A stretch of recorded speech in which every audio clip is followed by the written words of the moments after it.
Hello అండి. ఈరోజు egg noodles ఎలా చేయాలో తెలుసుకుందాం. దీనికోసం నేను మ్యాగీ నూడిల్స్ తీసుకున్నాను. ఈ ప్యాక్ ఓపెన్ చేసి ఒక బౌల్లో మ్యాగీ వేసుకున్నాను. ఇప్పుడు దీనిలో మసాలా పౌడర్స్ కూడా ఉన్నాయి మనకి. వీటిని నీట్గా కట్ చేసుకొని పక్కన ఉంచుకున్నాను. ఒక గిన్నెలో వాటర్ తీసుకొని బాగా మరిగించాను. దీనిపైన ప్లేట్ ఒకటి పెట్టాను. ఇప్పుడు వాటర్ అనేవి మరుగుతూ ఉండటం మనం చూడవచ్చు. వాటర్ బాగా మరిగిన తర్వాత ఈ మ్యాగీని మనం యాడ్ చేసుకోవాలి. 1 బై 1 మనకి ఎన్ని కావాలంటే అన్ని యాడ్ చేసుకోవచ్చు. ఇప్పుడు మ్యాగీ 5 to 10 మినిట్స్ అంతకన్నా ఎక్కువగా కుక్ చేయకూడదు. తర్వాత హోల్స్ ఉండే ఒక ప్లేట్ తీసుకొని దానిలోకి మనం ఈ మ్యాగీని వేసేసుకోవాలి. వాటర్ అంతా కూడా మనకి సెపరేట్ అయిపోయిన తర్వాత మ్యాగీ మనకి పొడి పొడిగా వస్తుంది. దీనికోసం కొంచెం ఆయిల్ యాడ్ చేసుకుంటే మ్యాగీ అంటుకోకుండా మనకి ముద్దలాగా లేకుండా ఉంటుంది. మ్యాగీ అంతా కూడా మనం ట్రాన్స్ఫర్ చేసుకుంటాము ప్లేట్లోకి. నెక్స్ట్ ఒక బౌల్లో ఆనియన్స్, పచ్చిమిర్చి, అదేవిధంగా 5 ఎగ్స్ కూడా తీసుకున్నాను. మొత్తం ఇవన్నీ మనం రెడీ పెట్టుకొని ఉంచుకోవాలి. దీనికోసం సాసెస్ కూడా కొన్ని మనకి అవసరం అవుతాయి.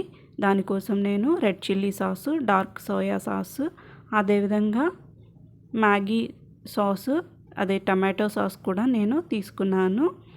ఒక కడాయిలో ఆయిల్ వేసుకొని ముందు ఆనియన్స్, పచ్చిమిర్చి యాడ్ చేసుకున్నాను. తర్వాత ఎగ్స్ బీట్ చేసి 5 ఎగ్స్ యాడ్ చేసుకున్నాను. ఇవి ఒక్కసారి నీట్గా గరిటెతో కలిపేసుకున్న తర్వాత సాల్ట్ కొంచెం యాడ్ చేసుకోవాలి. ఎక్కువ యాడ్ చేసుకోకూడదు. ఎందుకంటే సాసెస్లో ఆల్రెడీ సాల్ట్ ఉంటుంది కాబట్టి మనం కొంచెం యాడ్ చేసుకోవాలి. తర్వాత మనకి ప్యాక్తో పాటు ఇచ్చిన మసాలాస్ కూడా యాడ్ చేసుకుంటాము. యాడ్ చేసుకున్న తర్వాత ఒక్కసారి మిక్స్ చేసేసుకోవాలి. మొత్తం అంతా నీట్గా కలుపుకోవాలి. ఈ విధంగా మనకి వస్తుంది. తర్వాత ఇప్పుడు మనం చిల్లీ సాసు యాడ్ చేసుకుందాము.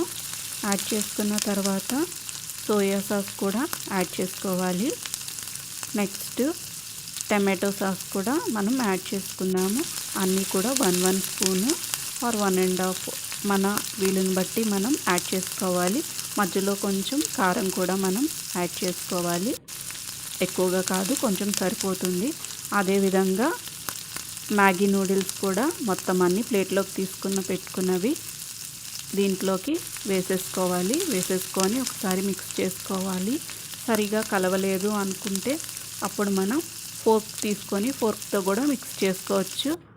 ఇలా మిక్స్ చేసుకున్న తర్వాత ఒక సర్వింగ్ ప్లేట్ తీసుకొని దానిలో మనం మ్యాగీని వేసుకొని ఆనియన్స్తో గార్నిష్ చేసుకుంటే